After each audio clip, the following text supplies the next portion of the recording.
الحمدللہ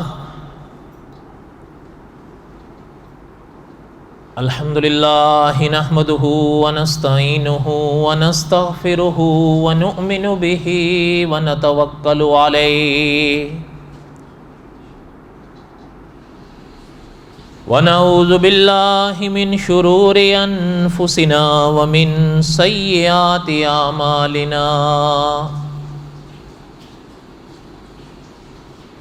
من يهده الله فلا مضل له ومن يضلله فلا هادي له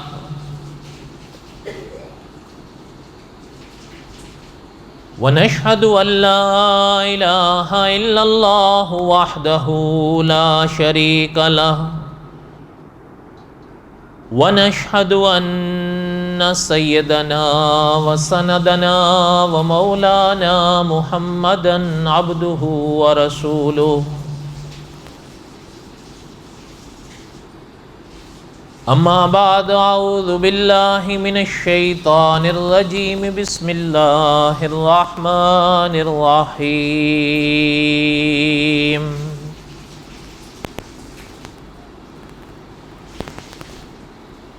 الف لام را تلك آیات الكتاب المبین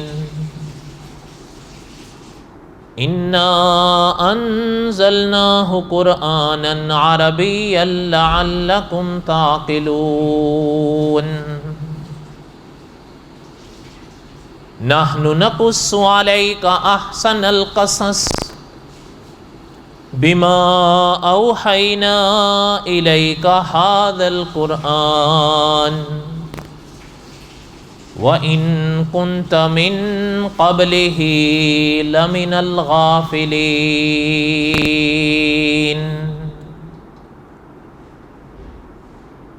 وقال الله تعالى في مقام آخر قل إن كنتم تحبون الله فاتبعوني يحببكم الله ويغفر لكم ذنوبكم والله غفور رحيم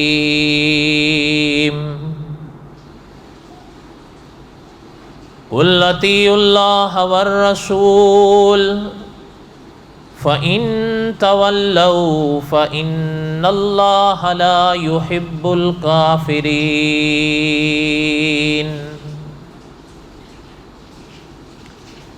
إن الله اصطفى آدم ونوحا وآل إبراهيم وآل عمران على العالمين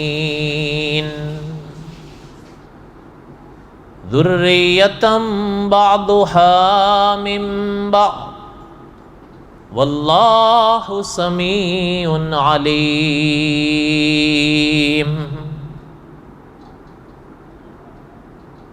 وقال النبي صلى الله عليه وسلم أنا آخر الأنبياء وأنتم آخر الأمم وقال النبي صلى الله عليه وسلم أنا خاتم النبيين لا نبي بعدي صدق الله العظيم وصدق رسوله النبي الكريم ونحن على ذلك لمن الشاهدين والشاكرين والحمد لله رب العالمين اللهم صل على محمد وعلى آل محمد كما صليت على إبراهيم وعلى آل إبراهيم إنك حميد مجيد اللهم بارك على محمد وعلى آل محمد كما باركت على إبراهيم وعلى آل إبراهيم إنك حميد مجيد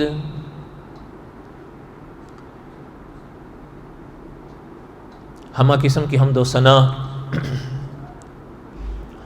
اللہ ذات لم یزل لا یزال کی ذات اقدس کے لیے،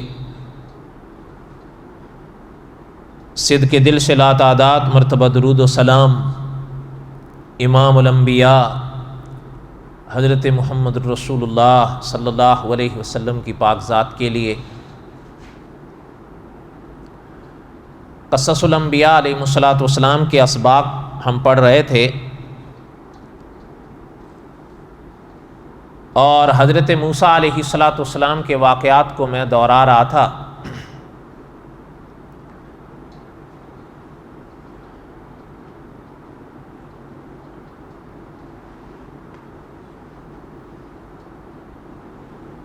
حضرت موسیٰ علیہ الصلوۃ والسلام نے اللہ کا حکم پاتے ہی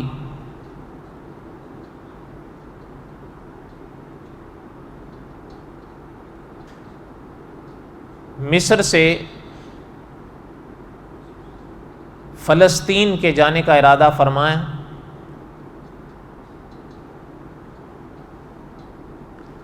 اور بنی اسرائیل کو بھی لیا اور چل دی ہے۔ راستے میں بحر کلزم پڑا، فرعون کو پتہ چلا، اس نے پیچھا کیا، اور جب یہ حضرات پانی کے کنارے پہنچے تو اللہ ذوالجلال والاکرام کی طرف سے حکم آیا اپنے کلیم کو کہ سمندر پر لاٹھی ماریں۔ حضرت موسیٰ علیہ الصلوۃ والسلام نے اللہ کا حکم پاتے ہی لاٹھی کو مارا، وَإِذْ فَرَقْنَا بِكُمُ الْبَحْرَ، اللہ نے پانی کو ٹکڑے کر دیا۔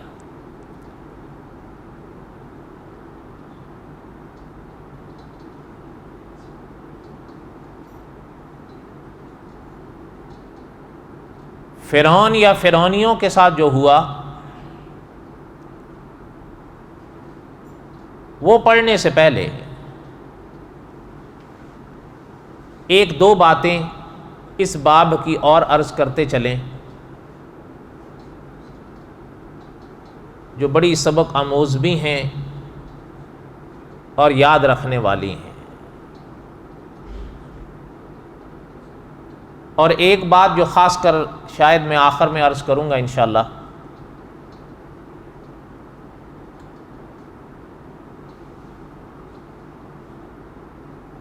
وہ مناظر اسلام مولانا محمد امین اکاڑوی رحمۃ اللہ علیہ کا ایک مناظرہ تھا جو حضرت کا ایک پادری صاحب کے ساتھ ہوا۔ مولانا امین اکاڑوی رحمۃ اللہ علیہ کے جو الفاظ تھے یقین فرمائیں کہ آب زر سے لکھنے کے قابل تھے، یاد رکھنے کے قابل تھے۔ یعنی مولانا امین اکاڑوی رحمۃ اللہ علیہ نے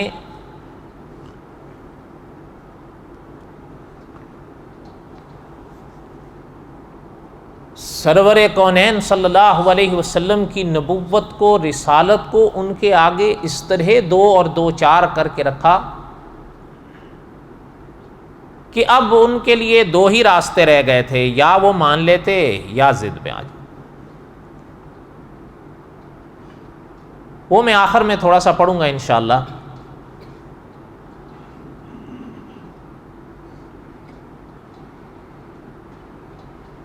علماء نے اس باب میں لکھا ہے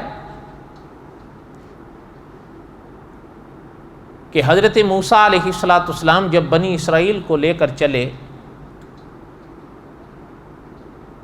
تو حضرت یوسف علیہ الصلوۃ والسلام نے جو ایک وصیت فرمائی تھی اپنے زمانے میں کہ ایک وقت آئے گا کہ بنی اسرائیل یہاں سے جائیں گے، تو میری یہ ان کو وصیت ہوگی، تم آگے وصیت کرتے جانا،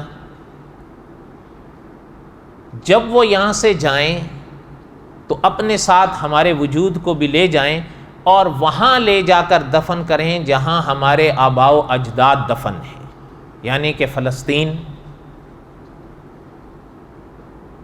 علماء نے لکھا ہے کہ حضرت موسیٰ علیہ السلام کے جب جانے کا وقت آیا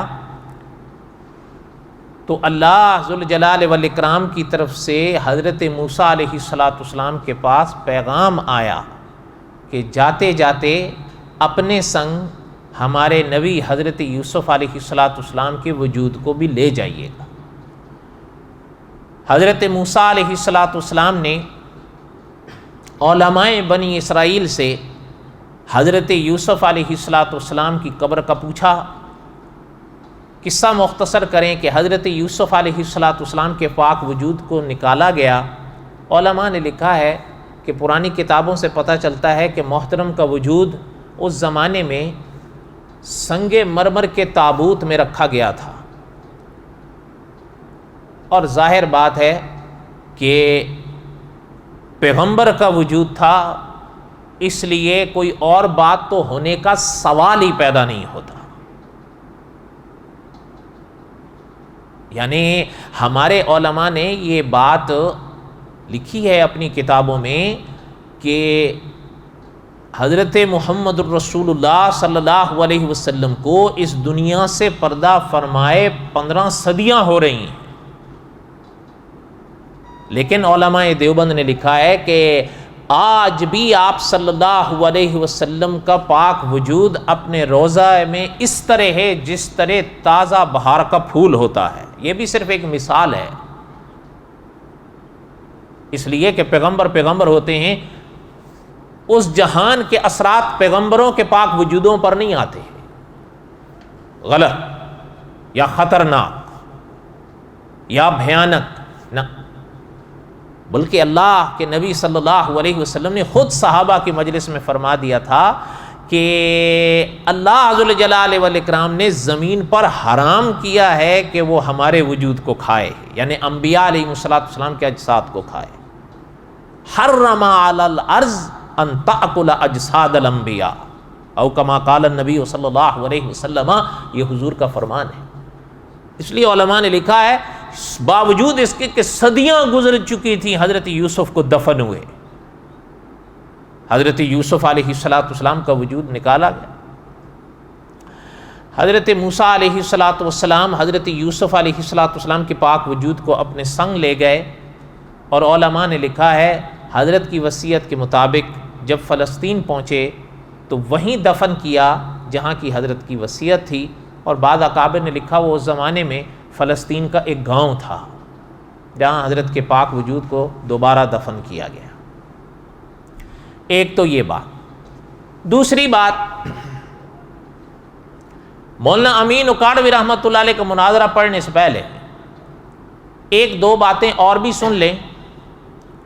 میں نے ابھی عرض کیا کہ حضرت موسیٰ علیہ السلام تو بحر کلزم پر آئے اور اللہ کے حکم اور اللہ کی قدرت سے وہ تو پار ہو گئے، یہ ہم سابقہ دروس میں پڑھ لیے۔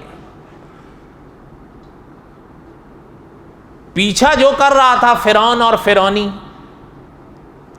علماء نے لکھا ہے لاکھوں، اللہ بہتر جانتے ہیں، معنی یہ کہ لا تعداد، بہت بڑی تعداد میں اپنی فوج لے کر وہ پیچھا کرنے آیا تھا، کیونکہ میں نے کسی سابقہ درس میں قریب ہی شاید پڑھایا تھا کہ حضرت موسیٰ علیہ السلام کے ساتھ جو بنی اسرائیل بھی چلے تھے، پرانی کتابوں کے حوالے سے تو وہ بھی 6 لاکھ تھے، تو ظاہر ہے پھر اس نے اتنی بڑی تعداد گر بنی اسرائیل کی تھی تو پھر ان کے لیے پھر وہ بھی لاکھوں ہی فوج لائے گا۔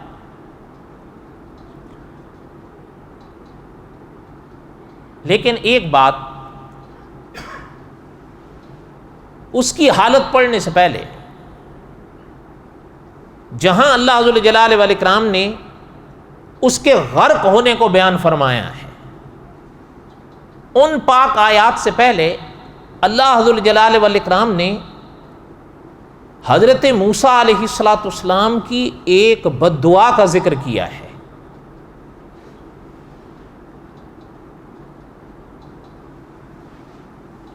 اللہ ذوالجلال والاکرام کے پاک پیغمبر نے اس موقع پر اللہ کی پاک بارگاہ میں کیا عرض کیا، وہ تھوڑا سا سنیں، اس کے بعد میں اگلی بات عرض کروں گا۔ اللہ نے اپنے پاک کلام میں ارشاد فرمایا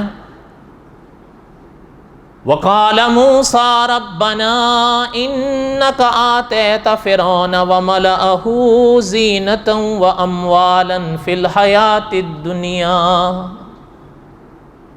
ربنا لیضلوا عن سبیلک. اب آئے ربنا اطمس علی اموالہم واشدد علی قلوبہم.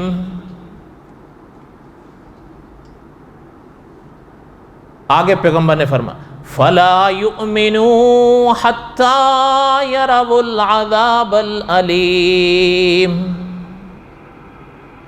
حضرت موسیٰ علیہ السلام نے اس موقع پر فرمایا تھا کہ اللہ آپ نے اپنی نعمتوں سے نوازا ہے اس کو اور اس کے ماننے والوں کو، فرعون اور فرعونیوں کو. الفاظ پہ غور فرمائیں. ربنا انکا بے شک تو نے آتیت فرعون وملأہ، فرعون اور اس کے ماننے والے فرعونی،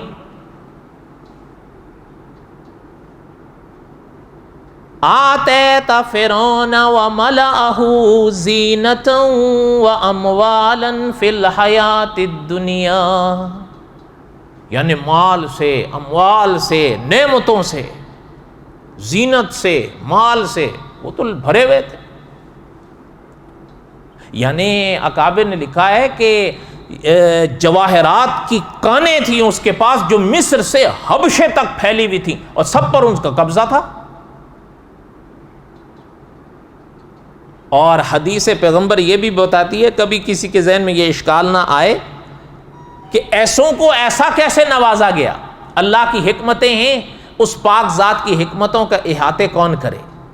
حدیث شریف میں پیغام یہ دیا گیا ہے کہ یہ جو دنیا ہے قدرت خداوندی کے ہاں اس کی حیثیت مچھر کے برابر بھی نہیں ہے، اس لیے ان کو قدرت نوازے تو اس میں حیرانگی کی کون سی بات ہے. پھر ایک بات دوسری بھی علماء نے لکھی ہے کہ شان ہے اللہ کی، کسی کو اللہ دے کر آزماتے ہیں، کسی سے اللہ لے کر آزماتے ہیں. فرمایا اللہ آپ نے ان کو ہر نعمت دی ہے لیکن نتیجہ ربنا لیضلوا عن سبیلک. اللہ چاہیے تو یہ تھا کہ یہ آپ کی ان نعمتوں کی قدر کرتے، الٹا انہوں نے وہ نعمتیں برعکس استعمال کی، برباد کر کے رکھ دیا. کون سا وہ ظلم تھا جو انہوں نے نہیں کیا؟ لوگوں کو تیری راہ سے روکے. اب آگے حضرت موسیٰ نے ربنا اطمس علی اموالہم واشدد علی قلوبہم فلا یؤمنوا حتی یروا العذاب العلیم. اچھا، یہاں پر بعض حضرات کے ذہن میں ممکن آ سکتا ہے کہ بھئی حضرت موسیٰ علیہ السلام نے اتنی سخت بد دعا کیوں کی؟ علماء نے اس کے کئی جواب دیے ہیں، ان میں ایک موٹی سی بات سن لیں ذہن میں. علماء نے لکھا ہے اس موقع پر، یہ تو حضرت موسیٰ نے بعد میں کی ہے نا، علماء نے لکھا ہے کہ فرعون اور فرعونیوں کے جو حالات، جو کرتوت تھے، وہ اس موقع پہ یاد کر لو، پھر ہر اشکال ختم ہو جائے گا. آپ کے ملک کے سب سے بڑے عالم نے لکھا ہے اس پاک آیت کی تفسیر کے موقع پر کہ یہ ہوتا ہے کہ اللہ معاف فرمائے اس طرح کے لوگ جو فرعون یا فرعونی تھے، کبھی کبھی یہ اتنا ظلم کرتے ہیں کہ انصاف پسند انسان ان کو بغیر سزائے پائے دیکھے چین نہیں پاتا. وہ نہیں مان سکتا کہ بھئی اتنے ظلم کے بعد اب یہ سزا بھی نہ پائے. ایک بات. دوسری بات علماء نے لکھا ہے کہ یہ بھی ممکن ہے کہ اللہ ذوالجلال والاکرام کی طرف سے حضرت موسیٰ علیہ السلام کو یہ خبر دے دی گئی ہو کہ جنہوں نے ماننا تھا اب مان لیے ہیں، جنہوں نے نہیں ماننا تھا وہ نہیں مان. تب حضرت موسیٰ نے یہ بد دعا کی کہ یا اللہ جب نہیں ماننا ہے تو پھر. آگے اللہ نے فرمایا قال قد اجیبت دعوتکما، اللہ نے فرمایا آپ دونوں کی دعا قبول ہوئی۔ علماء نے لکھا ہے یہاں پہلے نام حضرت موسیٰ کا تھا، یہاں اللہ دونوں کو لے آئے ہیں۔ قال قد اجیبت دعوتکما فاستقیما ولا تتبعان سبیل الذین لا یعلمون۔ قرآن پاک کے عجیب الفاظ ہیں۔ علماء نے لکھا ہے پہلے اللہ حضرت موسیٰ کا ذکر، یہاں اللہ دونوں کو لے آئے ہیں۔ دوسرے کون تھے؟ علماء نے لکھا ہے حضرت موسیٰ دعا کر رہے تھے، حضرت ہارون آمین کہہ رہے تھے۔ علماء نے لکھا ہے جب کسی دعا پر آمین کہہ دیا تو گویا انہوں نے بھی وہی دعا کی ہے۔ آمین یہ خود دعا ہوتی ہے، جب اگلی دعا پر آمین کہہ دیا تو مانا کہ اس دعا میں یہ بھی شامل ہو گئے۔ لیکن اس پہ ذرا توجہ فرمائیں، فاستقیما، اللہ نے یہاں جو پاک لفظ ارشاد فرمایا استقامت کے لیے کہ استقامت اختیار کرو۔ وَلَا تَتَّبِعَانِ سَبِيلَ الَّذِينَ لَا يَعْلَمُونَ، اس کا کیا معنی ہے؟ اور فرمائیں، اللہ نے ارشاد فرمایا نا قَالَ قَدْ أُجِيبَتْ دَعْوَتُكُمَا، آپ دونوں کی دعا کو ہم نے قبول کی۔ اب ساتھ ہی میں فَاسْتَقِيمَا، استقامت کا اللہ نے حکم دیا ہے۔ اچھا علماء نے لکھا ہے بات یہ تھی کہ حضرت موسیٰ علیہ السلام نے یہ جو بد دعا فرمائی ہے نا، اللہ نے تو فرما دیا کہ ہم نے قبول کی۔ فاستقیما، استقامت کا اس لیے اللہ نے فرمایا کہ علماء نے لکھا ہے بد دعا اللہ نے قبول فرما لی تھی، لیکن اس بد دعا کی ظاہری صورت ظاہر کے طور پر سامنے آئی 40 سال کے بعد، اس لیے اللہ نے فرمایا کہ بس استقامت اختیار کرو، اب ہمارا کام ہے۔ وَلَا تَتَّبِعَانِ سَبِيلَ الَّذِينَ لَا يَعْلَمُونَ، ان لوگوں کے پیچھے کبھی نہیں چلنا کہ جو نہیں جانتے۔ یہاں کیا معنی ہوا؟ علماء نے لکھا ہے سمجھتے چلے جاؤ کہ قدرت سمجھا رہی ہے کہ دعا مانگتے رہو، اگر قبولیت کا اثر ظاہر ہونے میں وقت لگ رہا ہو تو بدل مت ہو جاؤ۔ وہ ذات جانتی ہے اپنی حکمتوں کو، اور وہی ذات جانتی ہے کہ کب کس وقت دعا یا بد دعا کا اثر ظاہر ہونا چاہیے۔ آپ اور ہمارے پر ہو تو پھر تو بات نہیں بنے گی۔ کبھی کبھی انسان اپنے لیے دعا کر رہا ہوتا ہے مفید سمجھ کر، لیکن انسان کا علم کامل نہیں ہے، اس لیے جو شے مانگ رہا ہوتا ہے یا جو دعا مانگ رہا ہوتا ہے وہ اس کے لیے نقصان دہ ہوتی۔ اللہ بہتر جانتے ہیں کہ اس کو دینی ہے یا نہیں دینی، اور دینی ہے تو کب دینی ہے۔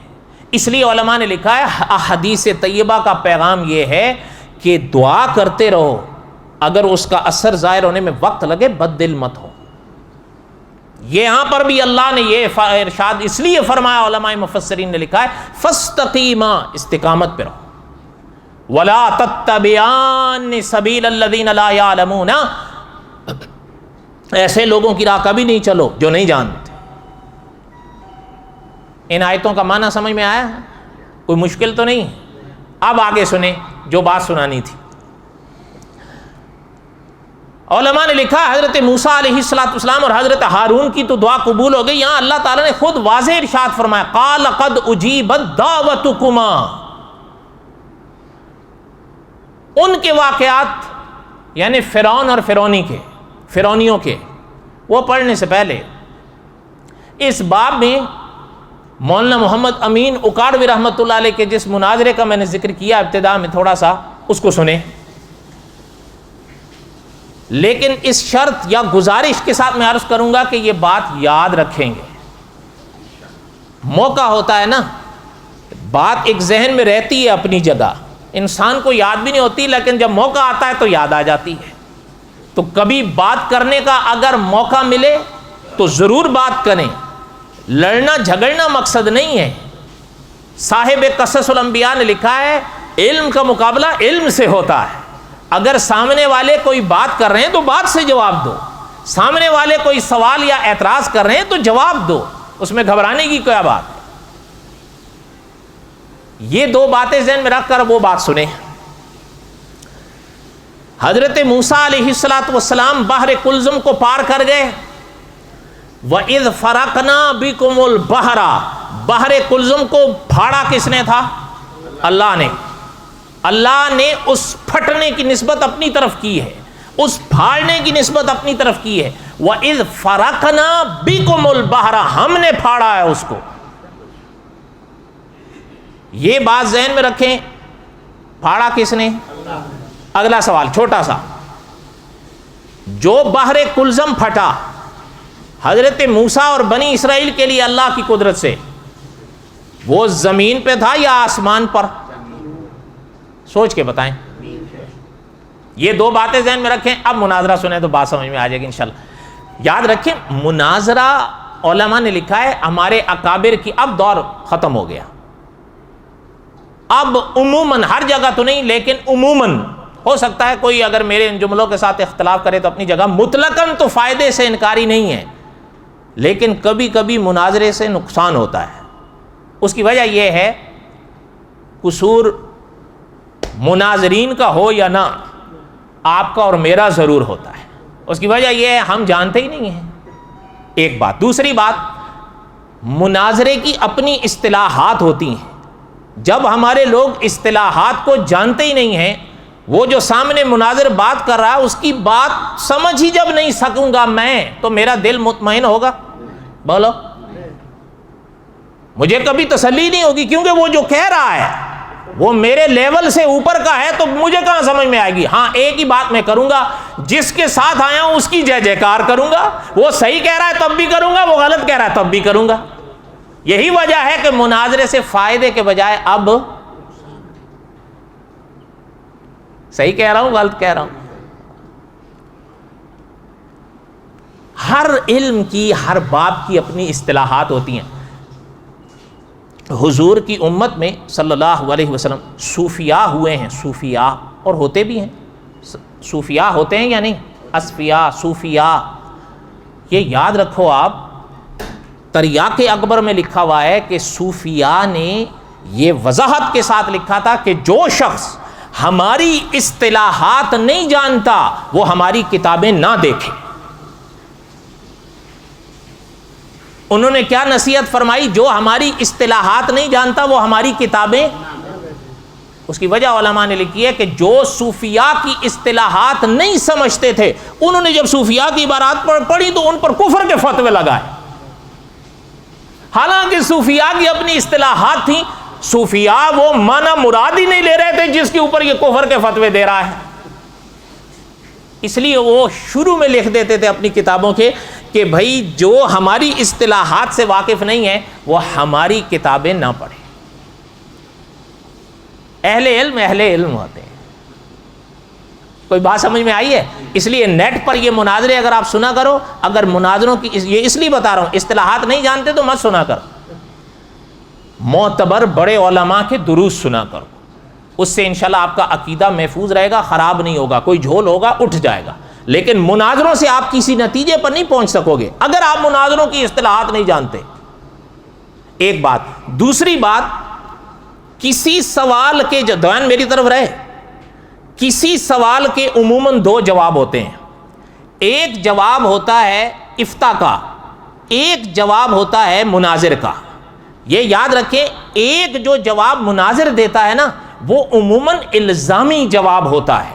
الزامی جواب کا مقصد ہوتا ہے سامنے والے کا منہ بند کرنا. اچھا، سامنے والے کا منہ بند بھی ہو جائے تو دل کا اشکال اس سے مٹ جائے، یہ ضروری ہے؟ بولو. الزامی جواب کا مقصد ہوتا ہے سامنے والے کا منہ بند کر دو. تحقیقی جواب ہوتا ہے افتاء کا، جس پہ فیصلہ ہوتا ہے. وہ مناظر نہیں دیتا. مناظر کا مقصد یہ ہوتا ہے کہ اپنے سامنے والے کے سامنے بات کو پیش کریں. اگر وہ کوئی الزام دے رہا ہے تو اس کو توڑ کر اس کا منہ بند کر دو، اس کی بات پوری ہو جائے گی. آگے تحقیقی جواب کا کام ہوتا ہے افتاء کا. اچھا میں آپ کو بتاؤں، یہ دو فرق آپ سمجھ لو گے جب مناظر مناظرہ کرے گا کہ آیا وہ جو جواب دے رہا ہے وہ الزامی ہے یا تحقیقی ہے؟ تو پھر آپ کو ان کا مناظرہ سمجھ کیسے آیا جائے؟ آپ ورنہ کبھی اللہ معاف کرے کہ جو نیٹ پر مناظرے لوگ دیکھتے ہیں آخر میں جھگڑے دیکھو کیوں ہو رہے ہیں. اس کی وجہ یہ ہے کہ سامنے جو ہمارے میرے اور آپ کی طرح سامعین بیٹھے ہوئے ہیں ان کو پتہ ہی نہیں ہے اصطلاحات کا، تو وہ کیسے سمجھیں گے؟ کوئی بات سمجھ میں آئی ہے؟ میں ایک دو سبقاً یہ باتیں عرض کیا ہوں آپ کو۔ اچھا خیر، جو بات عرض کر رہا تھا، مولانا محمد امین اکاڑوی رحمۃ اللہ علیہ کا ایک مناظرہ ہوا پادری صاحب سے۔ تو دھیان دیں، میری طرف رہے ورنہ بات نہیں سمجھ میں آئے گی۔ مناظرہ تھا حضرت محمد الرسول اللہ کی نبوت پر صلی اللہ علیہ وسلم۔ ایک بات اگر ذہن میں رکھ کر آپ سمجھیں، حضرت موسیٰ کی نبوت پر تو کوئی بحث نہیں کرتے۔ حضرت موسیٰ خدا کے وہ نبی ہیں جن کو یہودی بھی نبی مانتے ہیں، جن کو عیسائی بھی نبی مانتے ہیں، اور جن کو ہم مسلمان بھی۔ اچھا، تو جب حضرت کی نبوت پہ سب کا اتفاق ہے تو مناظرہ ہوگا؟ پھر تو لا حاصل بات ہے نا، کہ جب تینوں اس نقطے پر متفق ہیں تو مناظرہ کیوں ہوگا؟ اچھا اگلی بات آئیں، حضرت عیسیٰ کی جو نبوت ہے یا حضرت محمد الرسول اللہ صلی اللہ علیہ وسلم کی جو نبوت ہے، یہودی اور عیسائی حضور کو اللہ کا نبی مانتے ہیں؟ بولو، نہیں مانتے۔ آپ اور ہم مسلمان الحمدللہ مانتے ہیں۔ تو اس پر مناظرہ تھا۔ مولانا امین اکاڑوی رحمۃ اللہ علیہ نے جو پادری صاحب تھے، ان سے مولانا امین اکاڑوی رحمۃ اللہ علیہ نے فرمایا کہ دیکھیں، کچھ باتیں ایسی ہیں جس پر ہم سب کا اتفاق ہے، میں بھی مانتا ہوں اور آپ بھی مانتے ہیں۔ مثلا حضرت موسیٰ، ابھی میں نے ذکر کیا حضرت موسیٰ، ان پر تو کوئی بحث نہیں۔ پادری صاحب نے کہا جی کوئی نہیں۔ انہوں نے فرمایا ایسا کریں آپ، مولانا امین اکاڑوی رحمۃ اللہ علیہ نے فرمایا آپ حضرت موسیٰ علیہ السلام کی نبوت پہ دلیل دیں، تاکہ ہمیں پتہ چلے کہ آپ کے نزدیک کس طرح کی دلیل سے نبوت ثابت ہوتی ہے۔ پھر جو جیسی دلیل آپ حضرت موسیٰ کے لیے دیں گے، اس دلیل سے انشاءاللہ بڑھ کر میں دلیل محمد الرسول اللہ کی نبوت پہ دوں گا صلی اللہ علیہ وسلم۔ حضرت کی بات معقول تھی یا غیر معقول؟ اچھا اب سنیں، پادری صاحب نے یسایہ نبی کی کتاب، اب دھیان میری طرف دیں ورنہ بات نہیں سمجھ میں آئے گی۔ یسایہ نبی کی کتاب کھولی اور اس سے ایک آیت پڑھی کہ ایک کنواری حاملہ ہوگی اور بچہ جنے گی جس کا نام امانوئیل رکھیں گے۔ اس پہ میں ابھی بات نہیں کرتا ورنہ اس پر بڑی بحث ہے۔ حضرت امین اکاڑوی رحمۃ اللہ علیہ نے فرمایا کہ یہ جو آیت آپ نے یسایہ نبی کی کتاب سے پڑھی ہے، اس سے کیا آپ ثابت کرنا چاہتے ہیں؟ پادری صاحب نے کہا کہ پیش گوئی فرما رہے ہیں حضرت یسایہ، اس پیش گوئی سے نبوت ثابت ہو رہی ہے حضرت مسیح کی۔ میرا مقصد یہ ہے کہ نبوت ثابت ہوتی ہے پیش گوئیوں سے۔ اگر بعد میں آنے والے نبی کی پیش گوئیاں پہلے موجود ہیں تو نبوت بعد میں آنے والے نبی کی ثابت ہو گئی۔ پادری صاحب کے کہنے کے مطابق اب حضور کے لیے پیش گوئی پیش کرنی چاہیے تھی نا، بولیں؟ مولانا امین اکاڑوی رحمۃ اللہ نے فرمایا کہ میں نے آپ سے کہا ہے کہ اتفاقی پیمانہ پیش کرو، پیش گوئی قاعدہ کلیہ نہیں بن سکتا کہ آپ ہر جگہ لاگو کریں۔ اس کی وجہ یہ حضرت نے فرمایا اگر آپ پیش گوئی کو قاعدہ کلیہ بناؤ گے نا تو میں آپ سے مطالبہ کروں گا کہ پہلے حضرت آدم کے لیے پیش گوئی پیش کرو، میں آپ سے مطالبہ کروں گا حضرت نوح کے لیے پیش گوئی پیش کرو۔ اچھا جب حضرت آدم یا حضرت نوح کے لیے پیش گوئی ثابت نہ ہوئی تو کیا پھر وہ اللہ کے نبی نہیں رہیں گے؟ بولو، تو پیش گوئی تو قاعدہ کلیہ نہیں بن سکتا نا۔ ایسا پیمانہ پیش کرو کہ جو قاعدہ ہر جگہ چل سکے۔ قاعدہ کلیہ کس کو کہتے ہیں؟ جسے آپ اپنی زبان میں ماسٹر کی کہتے ہیں۔ آپ سمجھ آئی بات کہ نہیں سمجھ آئی؟ قاعدہ کلیہ اس کو جو ہر جگہ پہ فٹ آ سکے۔ حضرت نے فرمایا پیش گوئی قاعدہ کلیہ تھوڑا ہے۔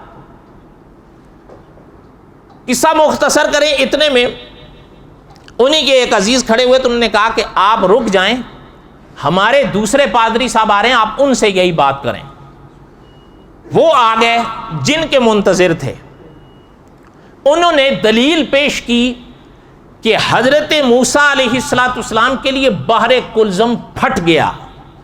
حضرت موسیٰ کے ہاتھ پر یہ اتنا بڑا معجزہ تھا کہ ہم وہ عیسائی تھا نا, اس نے اپنی طرف اشارہ کیا کہ ہم بھی ان کو حضرت موسیٰ کو اللہ کا نبی مانتے ہیں, یہودی بھی مانتے ہیں, اور آپ یعنی ہم مسلمان بھی مانتے ہیں.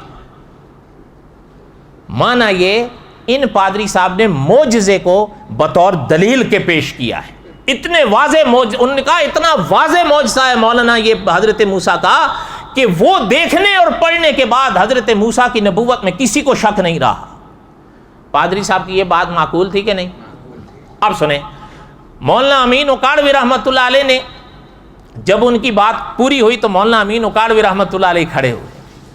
وہ تو مناظر اسلام تھے, وہ تو استاذ العلماء تھے, وہ تو سلطان المناظرین تھے.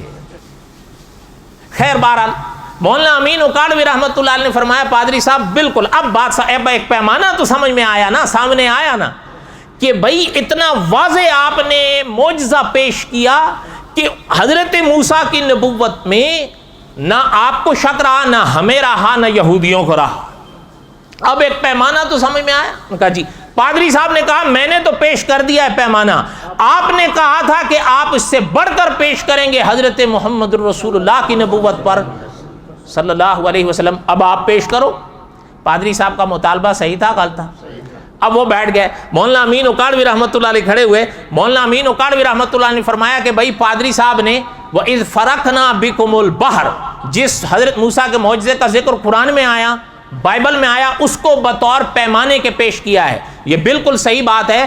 اچھا حضرت نے فرمایا پادری صاحب سے کہ پادری صاحب بات اگلی کرنے سے پہلے آپ سے ایک سوال کروں. پادری صاحب نے کہا جی ضرور کریں. مولانا امین اکاڑوی رحمۃ اللہ نے فرمایا جو بحر کلزم حضرت موسیٰ اور بنی اسرائیل کے لیے اللہ کے حکم سے پھٹا تھا وہ زمین پر تھا یا چوتھے آسمان پر تھا؟ پادری صاحب نے کہا زمین پر تھا, چوتھے آسمان پر کہاں تھا؟ صحیح جواب ہے کہ نہیں؟ زمین پر تھا. حضرت نے فرمایا بالکل. مولانا امین اکاڑوی رحمۃ اللہ علیہ نے فرمایا پادری صاحب یہی تو بات آپ کو سمجھانا چاہتا ہوں کہ جن پیغمبر کا معجزہ زمین پر ظاہر ہوا ان کی نبوت میں نہ آپ کو شک ہے, نہ ہمیں شک ہے, نہ یہودیوں کو شک ہے. لیکن جن آمنہ کے لال کا معجزہ فضا میں ظاہر ہوا, قرآن کہتا ہے اقتربت الساعہ وانشق القمر, پیغمبر نے انگلی کی چاند پھٹ گیا. مولانا امین اکاڑوی رحمۃ اللہ علیہ نے فرمایا حضرت موسیٰ نے لاٹھی ماری, دریا پھٹ گیا. وہ دریا زمین پر تھا. اتنا واضح معجزہ تھا, کسی کو حضرت موسیٰ کی نبوت میں شک نہیں رہا. تو ان پیغمبر کی نبوت پہ کیسے شک کر کے بیٹھے ہوئے ہو جن کے معجزے فضاؤں پہ ظاہر ہو رہے ہیں؟ صحیح بات ہے یا غلط بات ہے؟ اب اگر کوئی, مولانا امین اکاڑوی رحمۃ اللہ نے فرمایا یہ تو بالکل ایسی بات ہے نا کہ کوئی شخص کہے کہ جو چراغ زمین پر جلتا ہے وہ تو اجالا دیتا ہے لیکن آسمان پہ چمکنے والا سورج اجالے نہیں دیتا.